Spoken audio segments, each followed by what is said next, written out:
I'm Chris, you're watching FRAG-MENTAL. You already know what fragrance I'm talking about today, and I couldn't think of a better place to do it. Stay tuned to FM.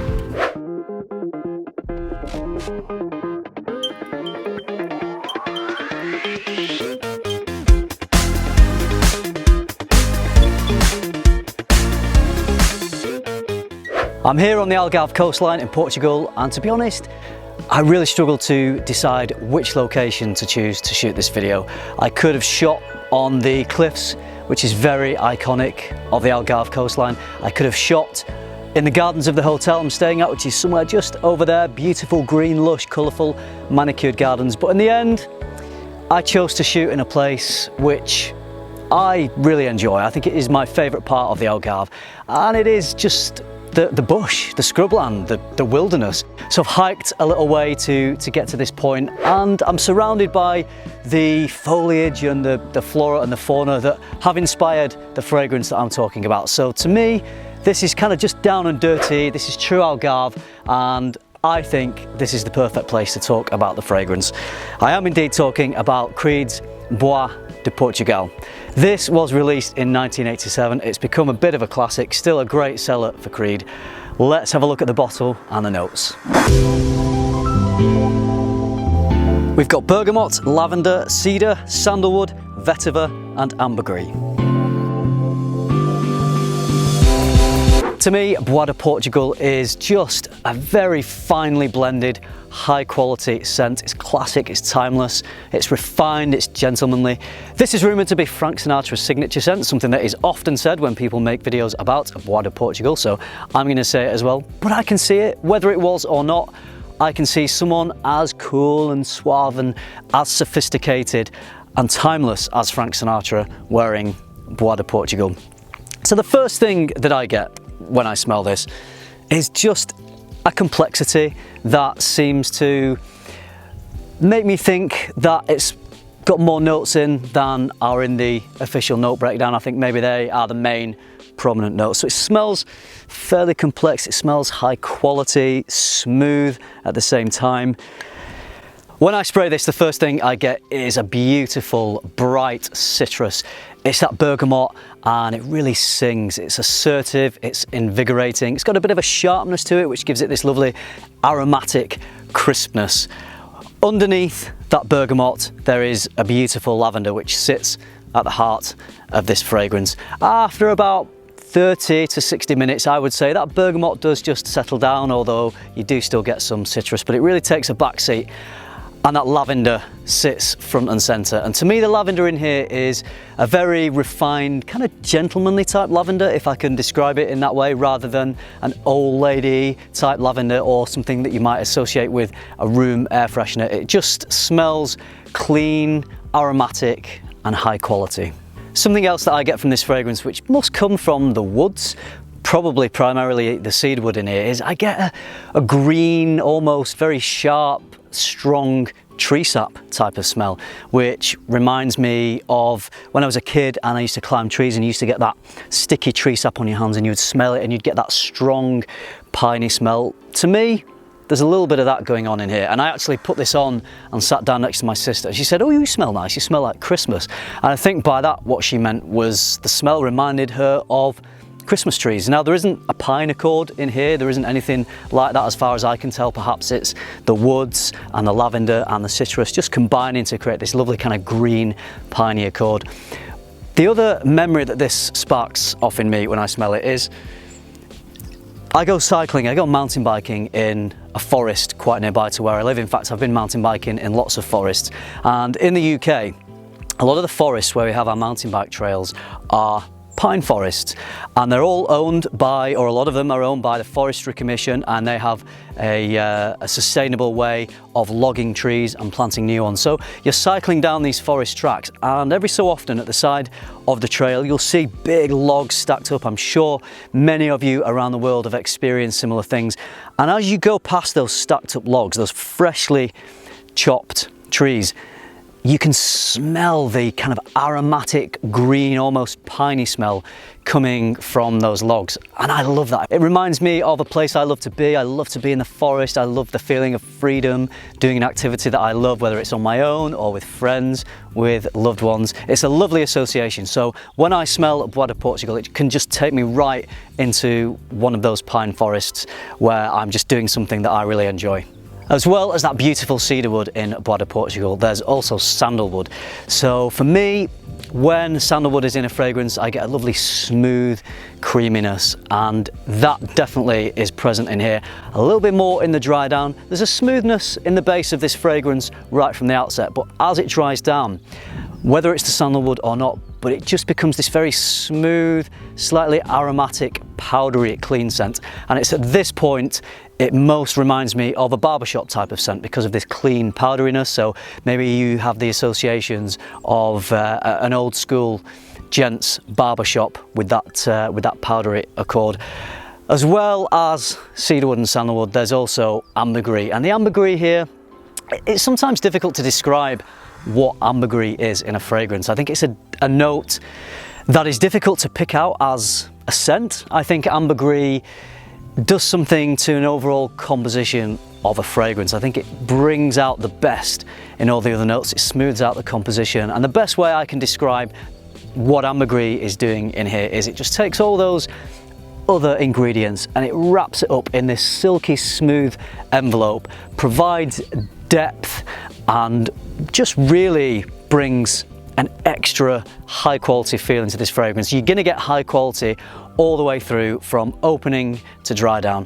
So as I was saying in the opening of this, you've got that sharp, assertive bit of attitude and that really nice gentlemanly feel, a little bit of greenness. I get a bit of pine accord from it. And then in the dry down, that aromatic lavender and piney accords, they remain, but it just becomes powdery, a little bit sweeter, and still projects quite a lot. I find that powdery stage is still projecting a lot. The performance is still very good. Let's talk about the performance of this one, because I get pretty much beast performance of this. So the initial projection is going to be, I'd probably say maybe 2 to 3 meters for an hour or two, if not 3. My dad wore this the other evening out here in Portugal, and you know, I wasn't even sat next to him in the restaurant, but all evening I kept just getting lovely wafts of this scent blowing over. Longevity, you know, you're going to get 8 to 10 hours out of this. It will stay on the skin as that lovely sweet powdery aromatic scent, but it's still projecting. You know, you're still going to get at least a meter when it gets to this far dry down powdery stage. It's not often you find a fragrance that has great projection for the entire life, for the entire time you're wearing this. I get much better performance out of this than I do Aventus. I think Aventus starts really strong and very detectable, a lot of projection. And Aventus for me dries down to a slightly woody, vanilla type skin scent, which isn't projecting very much. This definitely projects and remains noticeable by those around you, far down the life of the fragrance than Aventus does. So if you're looking for performance, then Bois du Portugal is going to give it to you. I'd like to address the issue of some people claiming that Bois du Portugal is dated, that it smells like something a grandad would wear or an old man would wear, smells like a scent that isn't modern these days. To me, the concept of a fragrance smelling dated, it's all subjective. You know, this fragrance is made up of natural ingredients or synthetic recreations of natural ingredients. You know, the flowers, the foliage, the trees all around me here, you know, they're still here, they're still relevant, they still play a part in our world today. But, you know, they're not dated. Smells of nature can't become dated. Where the dated criticism for Bois du Portugal may come in is that people have an association. So some of the notes in here, and I think probably the lavender is the one mainly responsible for this, is people can have an association with the lavender, with it reminding them of grandparents or, you know, air fresheners or a bit of a dated smell. And I can get that, but I don't really have an association with the scent of Bois du Portugal which makes me think it's dated at all. So It just depends on the individual. You know, I'm not going to say that if you smell this you won't find it dated. You know, if you have an association you might well find it dated, but personally I don't have any such association, which is probably why I enjoy this one so much. I asked my wife what she thought of this, and unfortunately she does have an old-timey association with this. I put it on expecting her to say, oh, that smells really classy, really gentlemanly, and she told me it smelled like her grandparents' bathroom. Well, not quite what you want to hear from your wife. A little bit harsh. In life, there are some things that you maybe don't want to do around your wife, like wear Tuscan leather. Maybe your wife doesn't like that, like mine. Maybe you want to watch a horror movie and your wife gets scared of horror movies, so you'll watch a horror movie without your wife. It's okay to do things without your wife. It's okay to wear fragrances that your wife might not like. If you love them, wear them at a time when you're not with your wife. Or if you don't care if your wife likes it or not, wear it when you're with your wife and she can just deal. That's what I do. Anyway, yeah, unfortunately, she thought it was a little bit dated, and some people do, so it just goes to show that there is an association with this, an old school, old-timey association, and I think the main reason for that is the lavender. So some people may call it dated, I call it classical. I think it's got a classical style composition. It definitely doesn't have as modern a smell as Aventus, but I don't think that means that this is dated, and it's certainly not a negative. Let's quickly talk about prices of this. Obviously it's Creed, it's not going to be cheap. I was happy with what I paid for this. I paid for a 100ml bottle, and the concentration is eau de parfum, by the way. So I paid £137 for a full brand new bottle, boxed. It is genuine, so I'm really happy with that. I've got lots here. I could probably have gone for a smaller bottle, but it was a good price. This is going to last me the rest of my life. Prices fluctuate depending on where you are in the world. Unfortunately, in the US, I think you are going to be paying a little bit more for Creed. Since I'm in Portugal, an online price that I found, which I will quote as of making this video today, is Notino.pt. That is the Portuguese version of Notino, and they are selling it for 143 euros, and that is for 50 mils. So I did get a really good deal with this. So if you're looking to pick this one up, then you are going to be paying for it, but you are with any Creed. I think you're getting quality. I think the price of Bois du Portugal reflects in the quality of this. It hasn't been plagued with reformulations that I've heard of. It hasn't weakened over time like modern day Aventus has. You know, the prices of Aventus has gone up and people are claiming the juice has weakened and it isn't as good. I don't see how this could have weakened at all over time since 1987. It's strong. This is strong stuff. If it was stronger when it first came out, maybe it would have been too strong for me, because the concentration of this new bottle is just spot on for me. I would say this is very versatile in terms of seasons. You can wear this in any season. I think it just works all year round. You can pretty much wear this for any occasion. Definitely would work as a signature scent. For me, this is a scent that I would like to wear when I'm dressed up sharp in a suit and I want to smell sharp and classy and refined.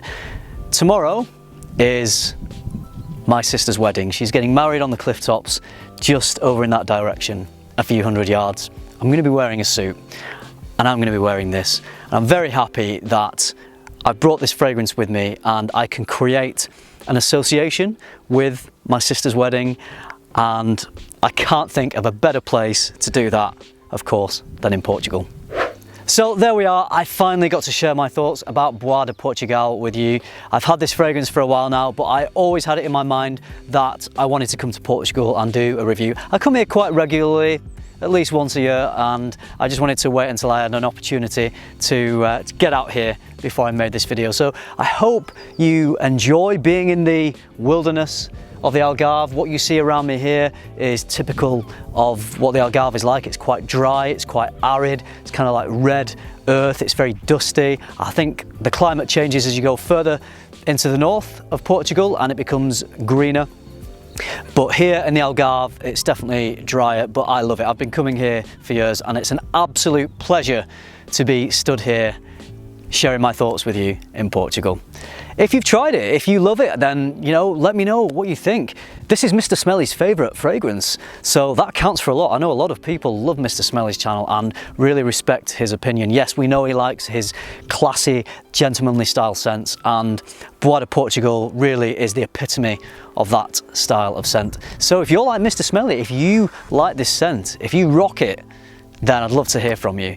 If you've tried anything that's similar to this, please let me know, because if you've got any recommendations of scents that remind you of Bois du Portugal, then let me know. If you've tried any clones, I know there's some good clones out there, so some people who don't want to pay Creed prices may be interested in buying some clones. So any thoughts, any information you've got that could help out me or anyone watching this video, please just drop some comments down below. It would be lovely to hear from you.